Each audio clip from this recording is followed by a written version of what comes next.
Good evening, everybody, and welcome to yet another edition of the BBC, the Bordweall Broadcasting Company.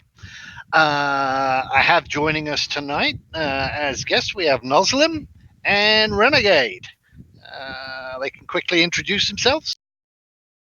Oh, you forgot Von Rugen. We got Von Rugen Oh, as an audio guest too. And Von Rugen is as an audio guest. Sorry, I forgot about that. That's sitting above Ren's head. So he's sitting on top of Ren there, at least on my screen. Cool. That's what I get for my camera being faulty. Exactly. So I don't think there's probably much of a hotter topic as far as news from Soulbound Studios to discuss right now, other than the 4 very large county-level full-size maps for each server that Snipe released as his shiny last week. And I think they created a tremendous amount of buzz and excitement, and kind of like, people starting to kind of like, oh yeah, this is where I want to place, or wow, that's not quite how I expected things to look. What were your guys' reactions when you saw the maps come out? I counted every tree. No, she legit counted every tree. There's a Google Doc somewhere that proves it. I don't know. I think she counted every stamp that represents a stand of trees. I would have counted all the trees too, but they didn't give me those. No, I thought it was good. I thought that it was kind of what we was hoping for. I thought that the initial impression with the concept art, we were given the impression that we would see a lot more detail at the kingdom level and at the duchy level and the county level, but and so I felt like I was looking for that. I'm looking for more rivers in the woodland savanna, but I hear we're going to see more of that on the settlement level, so to be determined on that. That what I'm looking for wasn't there, but it did look very good what I saw. I liked the maps. I was quite for what I was expecting. It definitely was better than what I was expecting. I was sort of surprised by the amount of rivers and water in the grasslands, but I mean, it is what it is. I'm just happy that we got a map. I think I was more surprised by the size of the lakes and the rivers than the actual number, because like where I'm from, like in Wisconsin, that's pretty standard. There's lakes and rivers everywhere, but not like most of the land being water. Yeah. I don't know. It was exciting, and there's like basins and trees, and I really wish I would have actually paid closer attention to what each one of those stamps were, because every time I looked at it, I went back and went, what is this? Is this more trees? Did I miscount these? And and then I want to know a little bit more about the height map, which was cool, but I didn't know what it was. I'm hearing that DU, and I'm being told to speak up, so maybe I should just put the mic in front of my face. But I'm hearing that you took those maps and did something really cool with them. So you must have been excited to see those maps and wanted to put your little touches on them, which SBS seems to have appreciated, I'm hearing. Yeah, I guess first of all, I was very pleased with the maps as far as it affected things from the stand of Bordweall, which is naturally where I wouldn't necessarily even call it selfishly, but obviously, as the monarch and leader of the community of Bordweall, that's what I'm going to be focusing on, right? Yeah, it's cool to look over all of it and the entire map.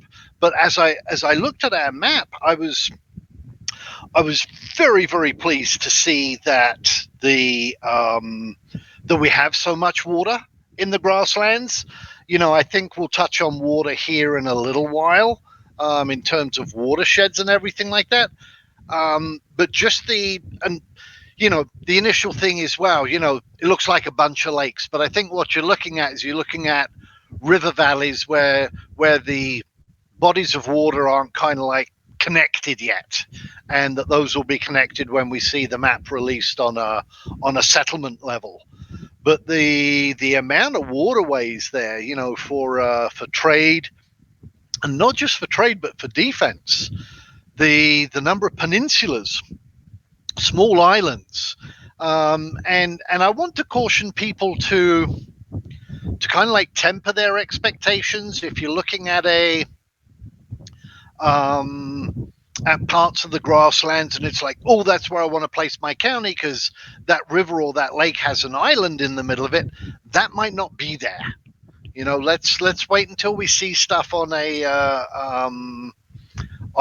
settlement level, and even then, remember that this is being generated by algorithms interpreting the data from the map, and it's not completely accurate, I guess is what I'm trying to say. So if you choose a county, let's say, during domain and settlement selection under the premise that there's an island there, maybe it'll be there, hopefully it'll be there if that was one of your main reasons for choosing it. But do kind of like, as I say, temper your expectations that it might not be quite the way that it's represented on the fantasy style map. And so what I did then, Noz, you might want to put it up, is show kind of like the hex map. What I started doing is I made a hex map for us in Bordweall, because we were having discussions and it was like, oh, how about in this little part of the swamps, do you see where this pokes out? And it's like, well, where are you talking about?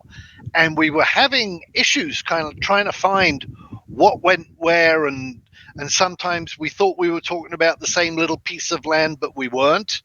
And so I created a hex map for Bordweall, and then we thought, you know what, we'll expand this out. We'll make the hex map for the entire server, so that people in Fortuna, Kairos, Alicia, Vornair, they can make use of it, as well. And then it was like, well, if I've made the hex grid, it's not that difficult just to change the background image and put in the map for the Oceanic server, the NA West and Europe. So we ended up putting those out, and in fact, there's a thread on the forums. In fact, right where you are, right there with the two mountain clusters there, Noz.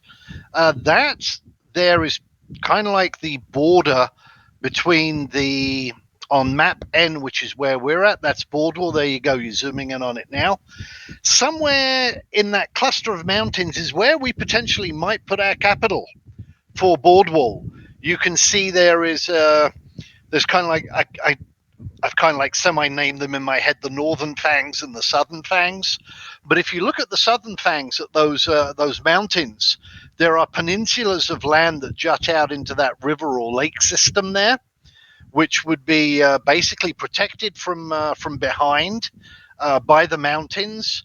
But there'd be flat areas there, or flatter areas where you could place the capital, and you could still tunnel out and hollow out into the mountains and put a like a military citadel, or kind of like a labyrinth system in there. And that kind of stuff has me really excited, because when we looked at the first maps of our area, it's like, well, fuck, we've got no mountains. This is kind of like, nah. And so seeing those mountains there, and even though there's not a large preponderance of them, but that there is some variation, is great, because mountains in real life just aren't up north. I mean, you've got the Rockies, you've got the Andes, you've got the Himalayas. I mean, you've got all kinds of mountains, even bordering the deserts in Africa. You got the Atlas Mountains on the north and stuff. So it was great to see that. So in case you hadn't gathered it yet, I'm actually very, very stoked by the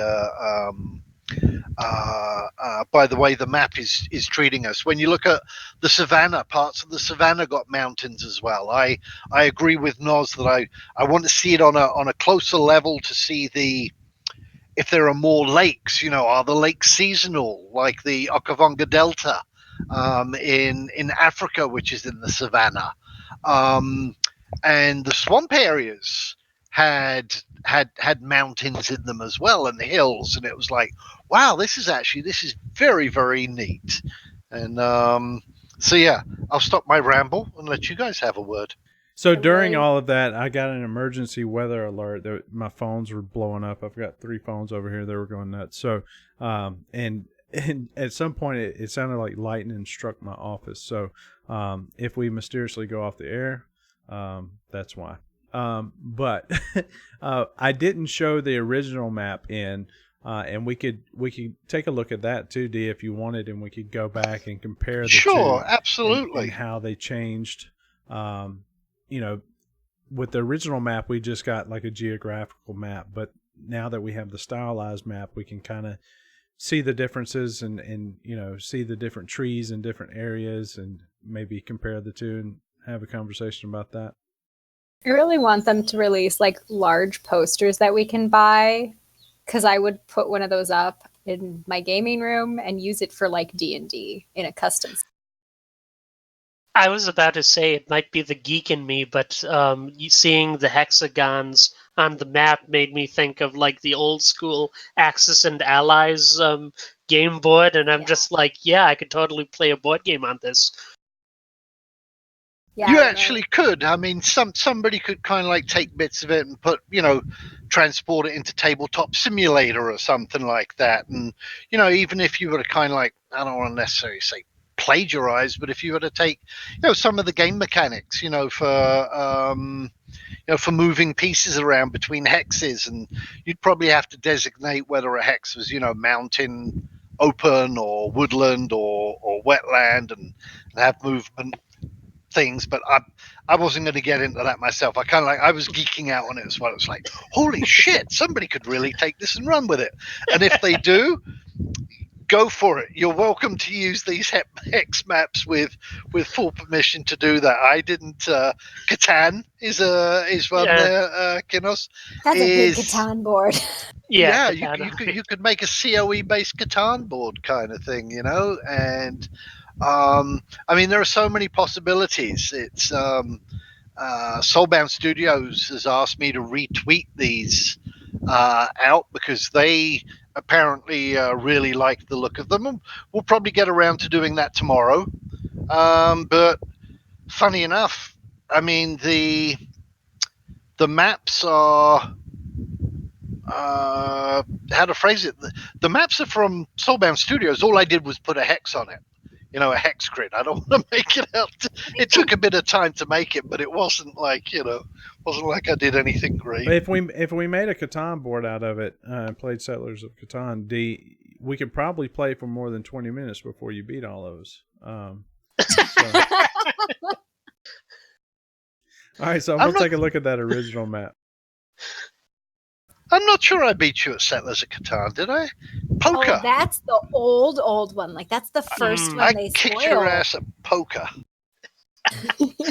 It's because you wear mask, D. You take that's right. challenge from it. My poker face.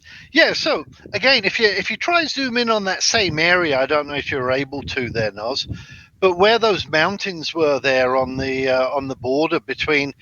There you go. You're getting in there. You can definitely see kind of like, the watershed there and everything like that. But it didn't look as if they were like in the area that we were looking at, huge mountains. And so, as I say, that was a really, really nice, pleasant surprise. Yeah, the variation in elevation, just even within the same biome, was really exciting for me. Because I'm so used to seeing in like other games, like the biome is either all mountains or all flat, or like there's not a huge variation from within the biome, and you can see the transitional biomes. And I found the trees in the transitional biomes where the wrong type of tree was in the biome, and I was like, I found it, it's right here.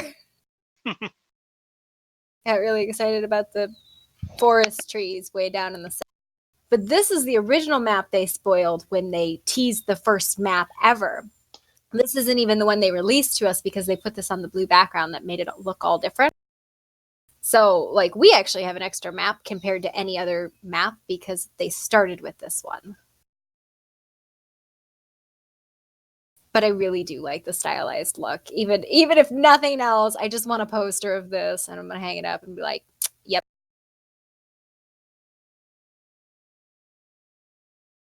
I like how between the two maps you can tell certain features between the two. So certain things. The elevations. Well, I mean, like in the previous map, you can't see the mountains near where D was wanting to place the capital, but you could sort of see the divot in the ground where one of the rivers nearby would be located.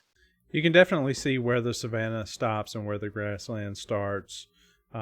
It's much easier to distinguish the different biomes with the stylized map.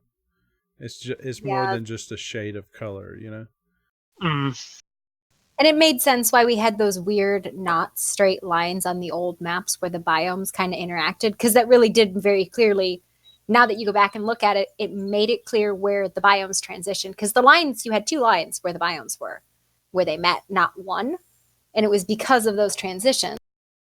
So you can see it. So like the foliage will shift, and then the land color itself will, or like the elevation style will shift. And that was I was like, because they talked about the transitional biomes, but they really didn't go into it all. They just said, oh, it'll transition. It won't just be like a zone change in other games. Yeah, it looks like the savanna actually infects part of the grassland, because I know where the Dutchy line is. And it seems like the grassland doesn't fade over into the savanna. It seems like the savanna fades over into the grassland. And so I think that those quote unquote grassland duchies will have more of that traditional biome than, say, someone in a savanna duchy, because those other biomes don't seem to fade into the savanna as much. Yeah, it definitely did fade in the one direction with the Dutchy line in the more than the other, but you can see to Bordwall's western border, those other 2 biomes fade into Bordwall and not in the reverse. So we actually get a little bit of the other biomes on the grassland up north on the west side than the Fortuna to our west does get of the grassland. Yeah, I think, in fact, I was chatting with one of our accounts with Borne from Novigrad, who is going to be placing kind of like on the border northwest of those mountains on the area with Fortuna, and we were looking at that, and it's like, holy shit, he's got like the grassland biome, he's got kind of like shrubland biome, and he has savanna biome, and it's going to be a really, really nice, diverse area for him in terms of, I think, resources and plants and just, the general layout and topography of the land in general. Yeah, and it's so cool to see like the kingdom lines, the duchy lines, and the biome lines. And I really wish I had a chance to grab all of those and put it over the new map, because we have them all. It's just getting the old lines and placing them over the new one is kind of finicky because they don't line up exactly. But I'm excited and I want to do it. Like, yes, they don't line up, and that was one of the things when I was making the map for the, just for Bordweall, is I was looking at the kingdom lines from the old map and looking at them on the map just released. It's like, oh shit, and so even on that for Bordweall, I had to kind of like use what I guess there's no better way for me to phrase it other than speculative logic as to, wow, they said that they're going to use kind of like, major geographical features such as rivers or mountain ranges as to where the borders are going to go. And so I drew those in myself for those that are familiar with the Bordweall map. And I know that they made some changes up north on map N. They reshaped some duchies or something that caused a little bit of a stir up there, particularly for some of the members that had multiple duchies. And how they were going to be placing their duchies. And thankfully, in this particular case, Soulbound Studios realized that, oh wow, yeah, this isn't good to do. We'll go back to where the original lines were, or as close to, as to basically make no difference. What are your guys' reaction to the new biome? There was like the alpine tiger that came in. I didn't look at it too much or spend too much time on it. I had heard that some people were upset because basically what had happened is like this really nice, what was perceived as a mountainous biome has basically become large hills. What are you guys' thoughts on that? Oh, I didn't hear about that. That's exciting. Yeah, I didn't actually hear about that one either. I'm like with Renegade on that one, but it seems like Noz, an interesting. yeah, so Noz, if you can go back to the original map N and go kind of like to that top northeast corner, let's have a look at that. And I'll just wait for that to load up because we're on a little bit of a delay here, guys. So yeah, if you go to that top east corner, you see how you have kind of like two clusters of mountains, one in the center there and one in the to the right hand side, to the east there. And then above it there's still quite a few mountains, etc. Now if you can zoom in on that area on the fantasy map, and you would say that there are definitely more mountains there on the east than in the center, right? Yeah. Oh yeah, I noticed that now because one of them Oh. is definitely the peaks, and the other one it's definitely hills. But if you look at the other one, the old one, that was definitely more mountainous than the western. It's like, Yeah. where did they go? They're gone. Well, I And, mean, it depends on what you call a mountain, because like what you call a mountain by me is not what you call a mountain in the Appalachians or the Rockies. But we still call them mountains because they're still mountains. They're big, big hills, and I wouldn't want to climb it.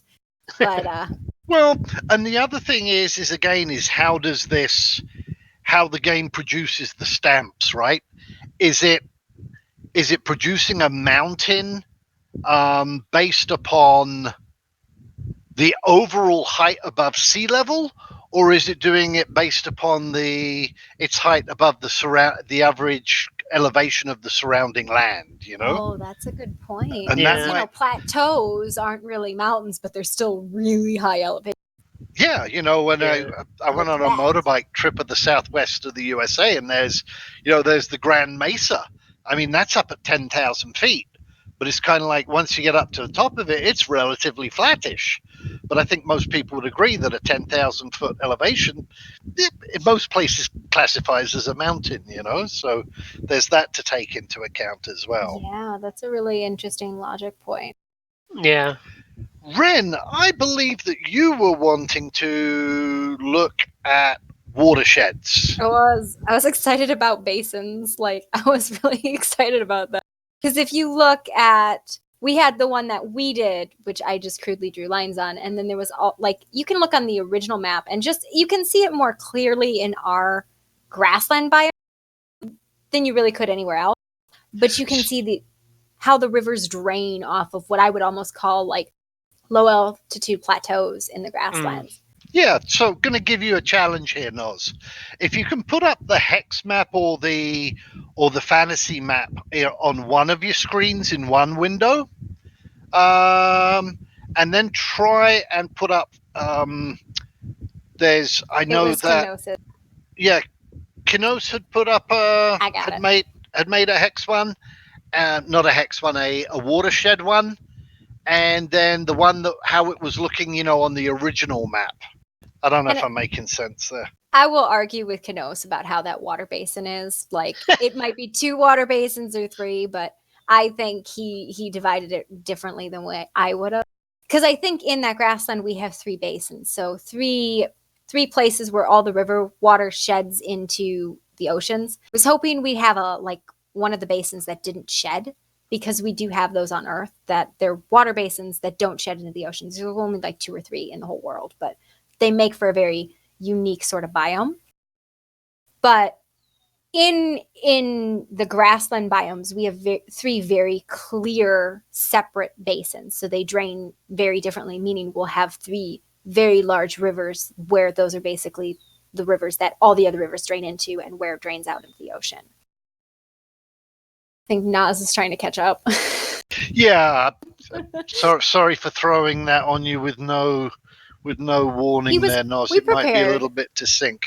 And the other thing that I had kind of noticed, one thing that to me was a tremendous oddity. Oh, wow, that's even better than I'd Yeah, he expected. was really good with that. Yeah. So, Ren, why don't you go ahead and carry on describing what you're seeing here in terms of the basins? I do know that on the right-hand side, the one with the coloured water areas, the deep blue, are ones that are not connected to each other.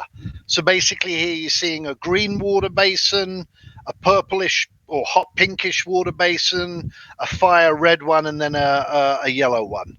Yeah. Take it from there. With those, like we could say there's more than that, but I think it's, again, there's a lot of these things where you can't see exactly how they drain, but in the original map there's a difference in coloration, and you can see it where there is none of those river colors. Those are the higher plateaus where everything, it determines if you fall to the right or the left of this plateau is what basin you drain into. And those large blue rivers, I think they're part of those basins. We just can't make a determination which basin it is, just because we don't have enough information on these maps. But I think with that, it'll actually help us predict some of the trade routes, because rivers are major uses of trade routes in like pre-industrial, because that's what you did, and you go use the river instead of roads, or you have to build roads over them. So with those basins, you're going to see a lot of trade follow those major rivers.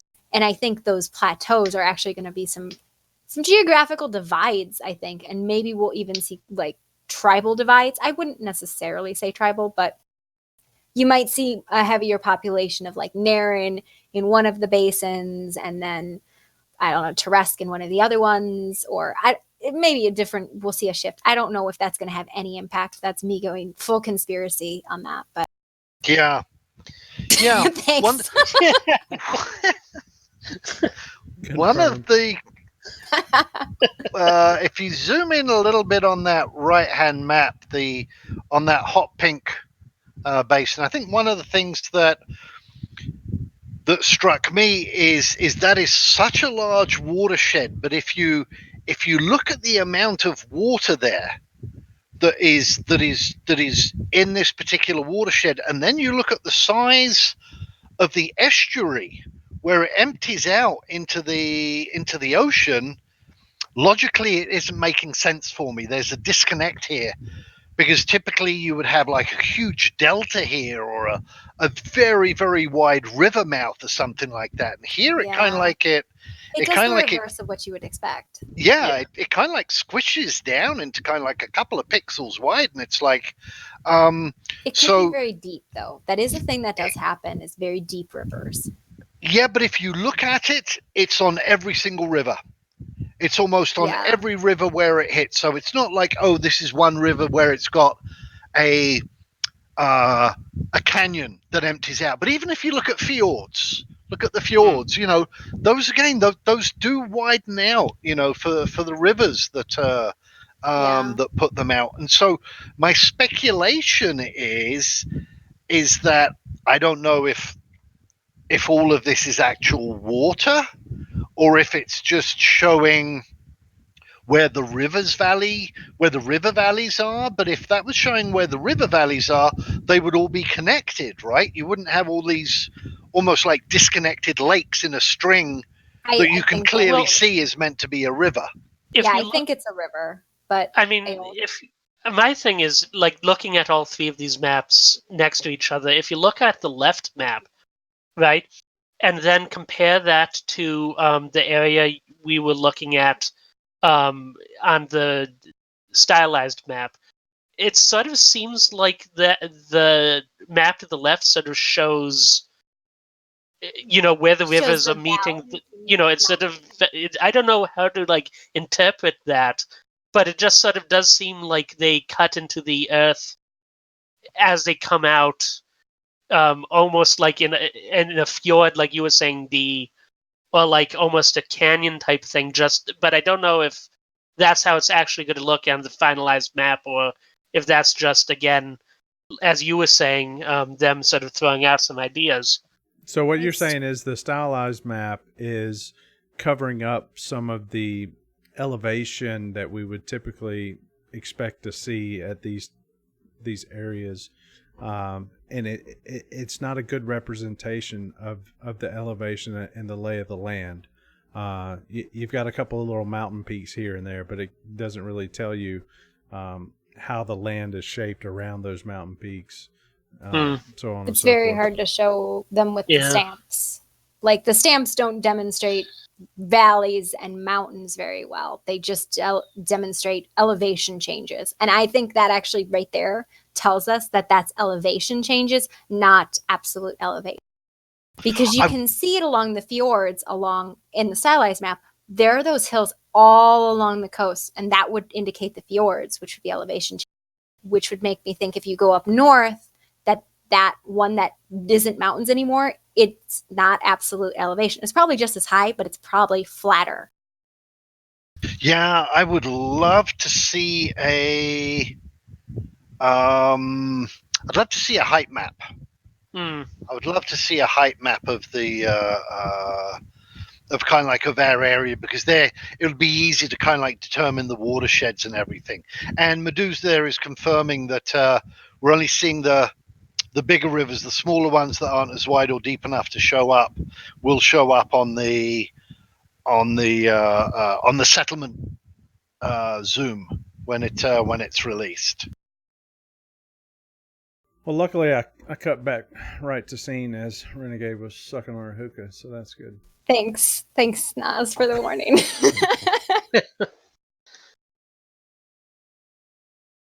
So the only other thing we had was this city roadways. Oh yeah, I want to talk about ropes. Did we want to dive into that, D? Yes. Yeah, absolutely. Go ahead and plop those up. What is this? Please explain it to me. Looks like something off of Asteroids, like an Atari game I played. So, it's a so what this is? A star map. This is basically, again, this is I wouldn't even say basic, but it's a couple of levels above basic of basically it's showing nodes and how the nodes are connected. And the nodes in this particular case are settlements. And Caspian was kind enough to put a very rudimentary legend on there. So you can see there are basically three levels of roads, which are the trails, the roads, and the highways. And then they're showing hamlets, villages, towns, cities, and then the capital. And the roads are basically, I would presume here, are being developed based upon how the NPCs are moving between the settlements rather than what would be logical for us. So if you're looking at that image and you see in the middle there's that large red kind of like rectangle, and that's the capital, I would expect there to be, the roads connecting it to the yellow cities, right? But it really doesn't have any highway connecting it to the other cities, but each of the other cities have highways radiating it out, connecting them to their towns.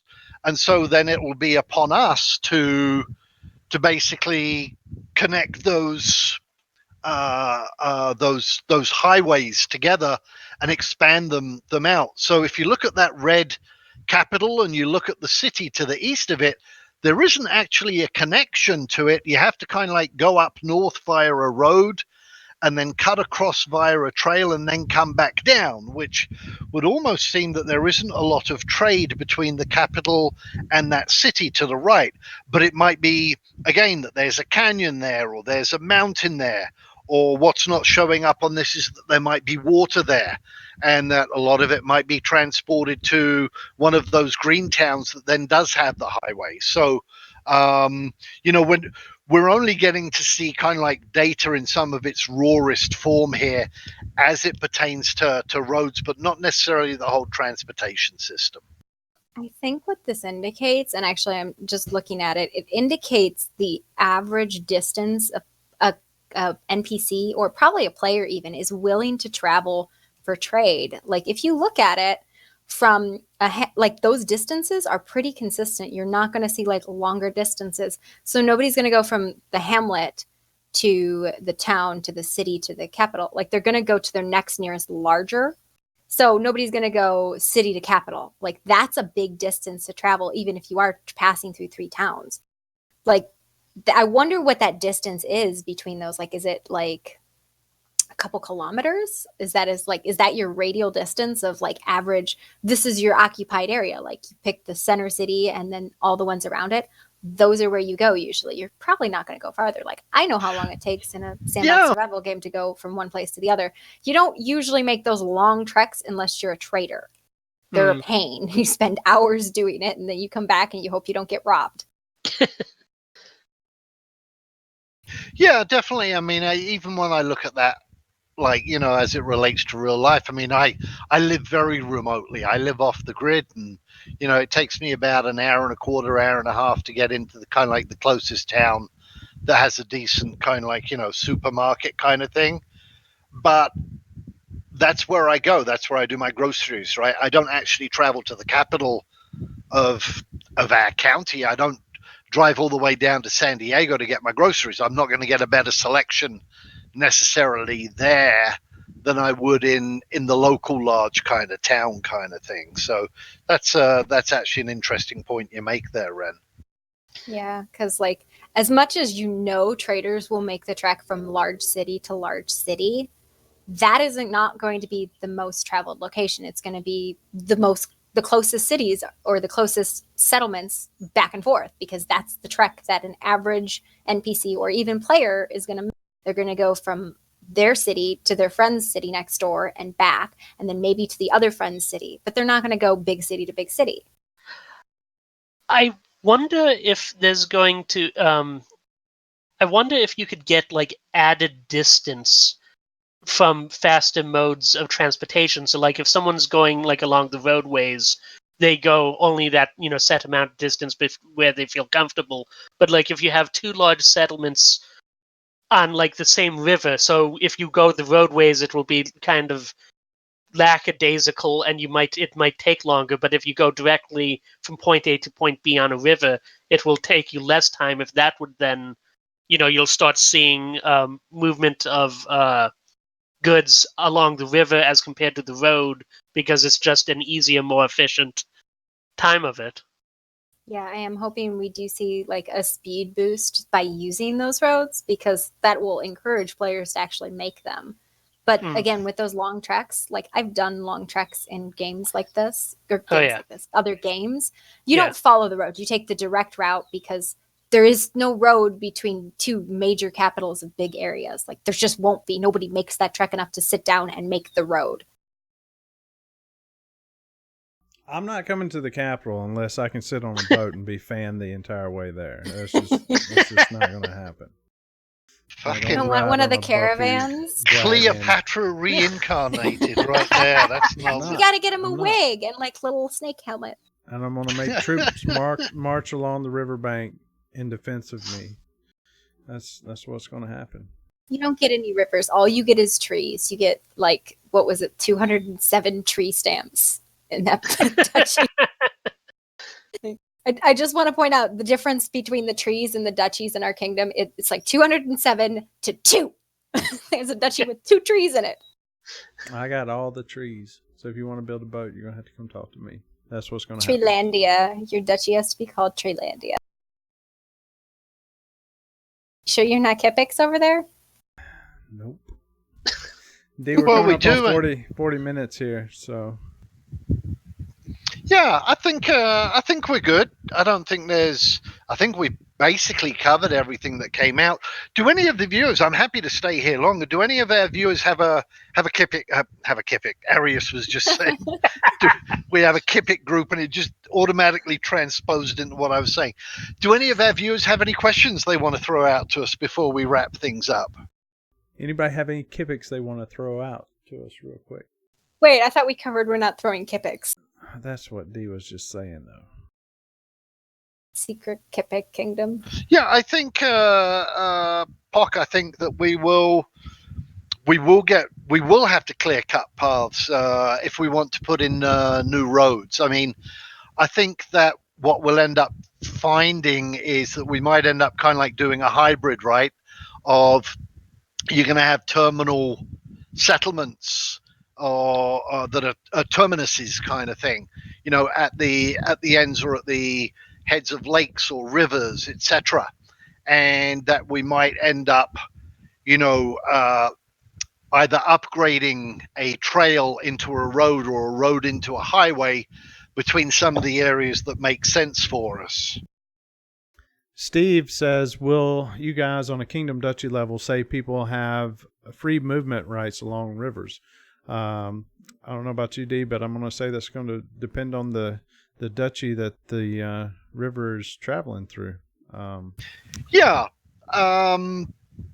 That's going to be something that we're going to have to look at.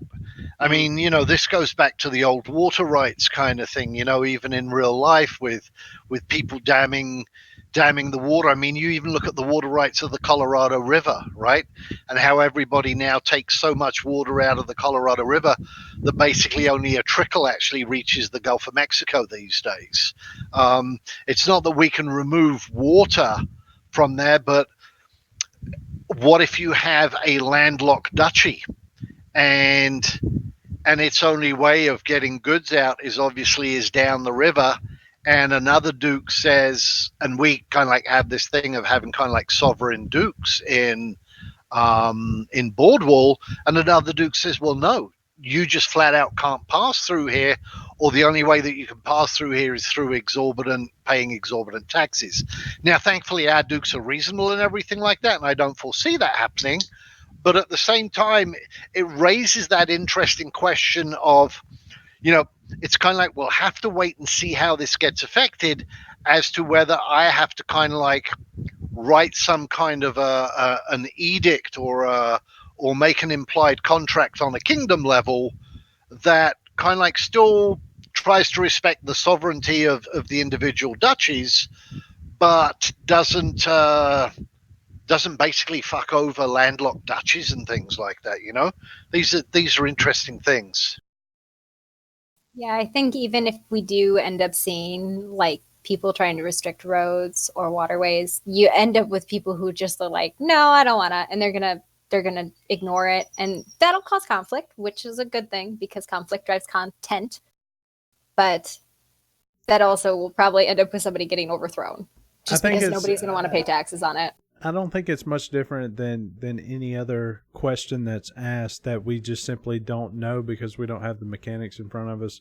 I think that's going to dictate on the situation, on what's presented to us in game. You know, what effect that has, what damage it does by allowing it versus not allowing it. Obviously, if it's crippling the kingdom, then D, you're going to have to step in and, you know, say, hey guys, this is doing more harm than good. Yep. We need to address it. So I don't like solving problems that are not yet a problem. Yes. I think that for the safest bet, you could just assume that, you know, if you're going to be trading through another duchy, it's, you know, you're going to want to know the duke that you're traveling through and make sure that it's okay, because he might not want you bringing in what you're bringing in. So, and I sort of think with your point, Naz, and Dee's point is like all of us dukes are on good terms with each other, and we're all varying levels of reasonable when it comes to each other. I mean, you know, it's just one of those things of, like you guys have mentioned so far, we're going to have to see. It is quite possible that in terms of a landlocked duchy, you know, you'll be able to use rivers to go to the sea, but you could also you should also expect or sort of add into the cost of doing business the fact that that duchy you're moving through might want a taste of, you know, whatever profit you're bringing, you know, back into there because you're moving goods through their sovereign domain. It's like one of those things of it just really depends on when the game launches and what happens. It does, and Borne had brought up a thing there about the Searing Plague being waterborne. Yeah, I mean, Ooh. we did catch that, but again, we don't know enough yet, about the mechanics of it.